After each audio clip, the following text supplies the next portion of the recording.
Conversations continue here at Davos 2025. I'm Shereen Bhan, and we've been bringing you a diverse set of guests, global as well as CEOs who head Indian companies, to talk about the outlook for the year ahead. Joining me now is a man who's delivered a very strong quarter for Infosys, ahead of estimates as far as revenue is concerned, and up the guidance once again. Salil Parekh, many thanks for joining us on CNBC-TV18. You've done the results threadbare, so I'm going to try and address other issues here with you, starting with the big claim that you're making here at the Infosys chalet on the promenade in Davos, being AI first. We spoke about that a year ago. How do you back up that claim? Give me three numbers that back up the AI first claim for Infosys. So first, thanks, Shereen, for having me here. And yes, we've had a good quarter. The focus for AI, there are two things that we're doing which we think are quite different. One, we are building 4 small language models. And these small language models are things that our clients are much more interested in today. These are models based on their proprietary data and our proprietary data. For example, we built one small language model for banking, and this is getting traction where clients are starting to use this in their environment. Another one for IT operations, and so on. Second thing we are doing is building agents. And agents, today we've in the process of developing about 100 new agents.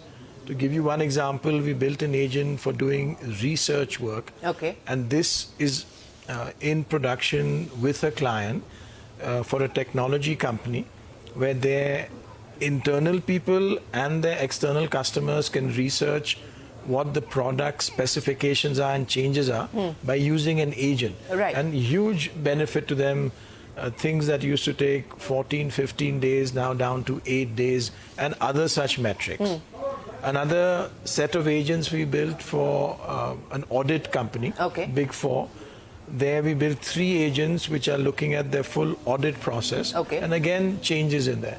So our view of being AI first putting it for clients, and then inside. So all of our service offerings have been infused with AI. We built AI roadmaps.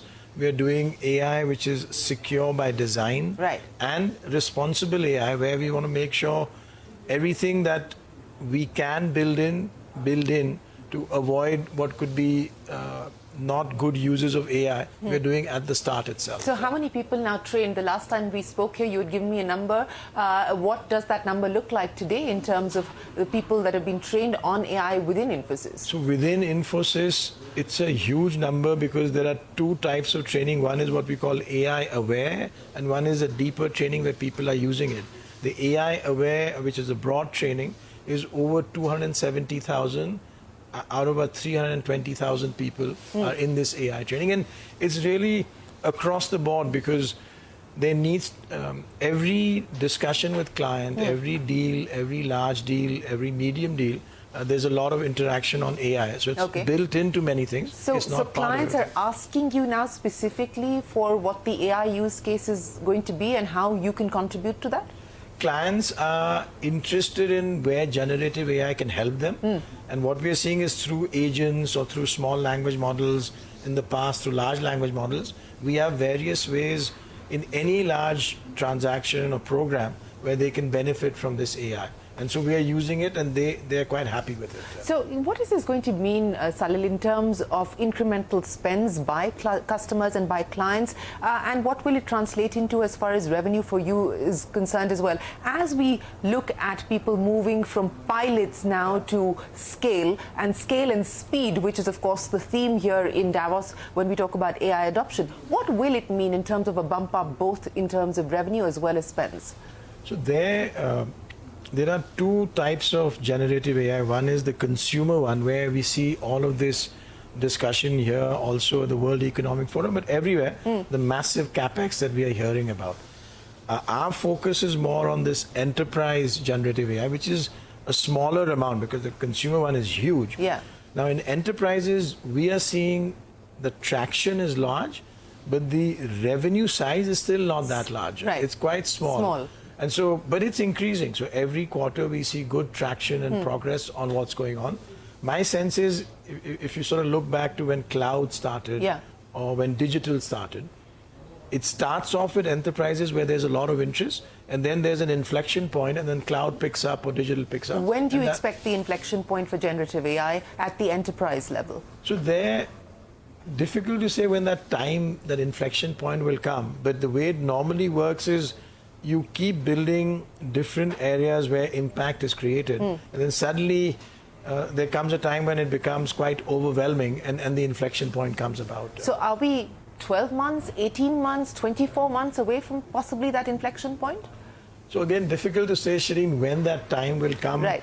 But if you look at digital as an example, it started maybe 8-9 years ago. Right. Today at Infosys, we are over 60% of our work is all digital. And so it's a big change from where we were, let's say, 10%.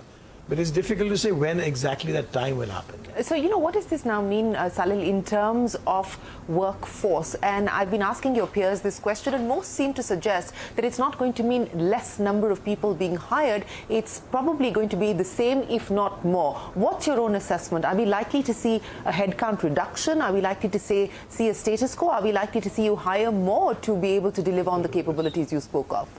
So there first, in Q3, we had a 5,000 person increase in headcount, 5,600. For this coming financial year, we have estimated in the range of 20,000 college hires. So all of this is pointing to an expansion. So why the expansion?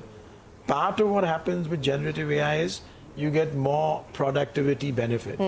But a lot of what's happening is you have much larger areas of the enterprise where you can do work in generative AI. So that larger area with the productivity, the net is still an increase in the headcount. And that's the trend we are seeing right now. So you will continue to see an increase? For this, we already have a sort of early plan of about 20,000 college graduates. Okay. Let's talk then, Salil, about what is happening around us today. And the big change that's happened between the time that you announced your results and now is the fact that Donald Trump is finally in the White House and is signing a spate of executive orders. In fact, just this morning, he's also talked about a new AI infrastructure fund with Larry Ellison and Masayoshi Son and Sam Altman being part of that. When you hear what is happening in the US at this point in time, when you look at the possibility of deregulation, which has been promised for sectors like BFSI, what will that mean? You've upped your guidance already, but do you believe that there is a potential for a further upward revision on the back of the changes that are likely to come in? So absolutely, I think to hear about 500 billion. Yes. I mean, it's staggering what type of thinking that they have in the US for technology and infrastructure. And this is all AI driven.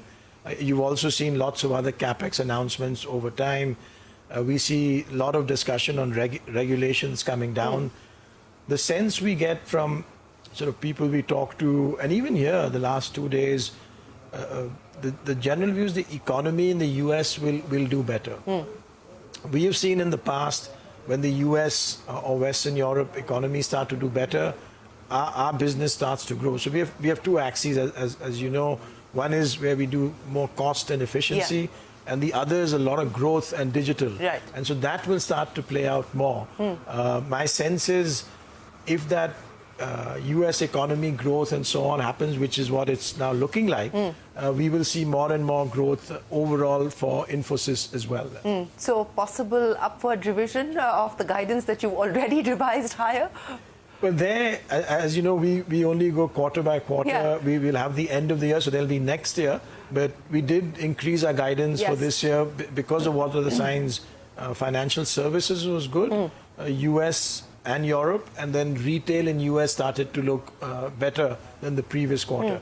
So the thing with the US, as the economy, all these things sort of filtered into the economy, we will see how it plays out. But specifically as far as the BFSI side is concerned, because I'm picking up a lot of optimism from the CEOs that we speak to. In fact, Brian Moynihan at Bank of America was here also talking about the possibility of deregulation. What are you hearing from them at this point in time on what they will perhaps need? So you've seen their results are just incredible for some of the large US banks. Even the European banks' results, we've seen over the last couple of quarters improving. My sense, at least what we hear from our clients in financial services, they will continue to focus on cost and efficiency, which they want to do. But with this, there's much more investment in new technology, which can help them drive growth. So drive growth, for example, we could consider building, as an example, an agent that can help them do analysis of credit, that can help them do analysis of customer segmentation. So there's so much new generative AI work that can happen. And as they'll start to spend more, which will help them drive growth, we will hopefully support them. You know, one of the other interesting conversations that I've been having with some of your peers seems to suggest that perhaps Indian IT services also finds itself at an inflection point today as the world is moving into a generative AI-driven world. Now, in that context, the advantage that Indian IT services has enjoyed is being able to deliver efficiency at scale. But now, will you need to be much more IP-led and IP-driven? And what will that mean as far as changing the DNA of your organizations is concerned? So no question there's going to be much more focus on whether we call it IP or innovation. So there is definitely, with the way generative AI is moving, let's say to build a small language model, we've put together an innovative approach.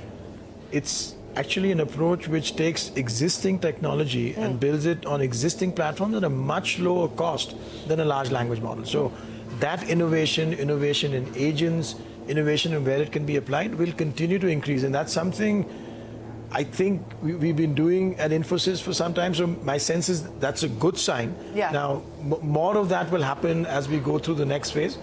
And we will continue to have that, let's say, the intense focus on cost and efficiency. So both of those axes will go well. But will you need to speed up on the innovation side? And what will that mean in terms of the capital required, the capital deployment that will be needed to push this agenda forward?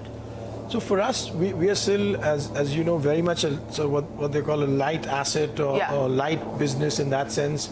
So our investment, even this small language model we built, is significantly smaller, the investment, than what we have read and heard about what large language models take or other things take.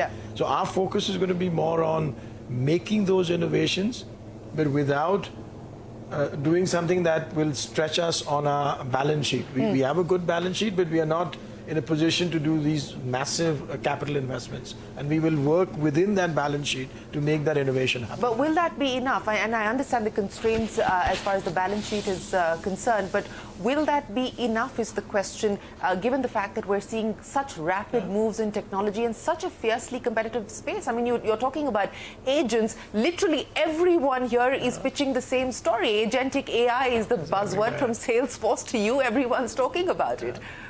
And doing it. And yeah, no, absolutely. I think we have to find ways to innovate constantly in that environment. So the thing that we, over the years at Infosys, have done well is make sure we have a trained workforce that can work on different technologies. Typically, with a lot of these other technologies, some will work well and some won't. So already today, as you're aware, in the foundation model world, you know, we basically coalesce to maybe 3 or 4 that are doing well. Last year when we spoke, there were at least 15, 20 in the mix, and all of them have spent massive amounts. So our objective is really to work with all of them and make sure that our employees are skilled enough to work on the new ones that come up.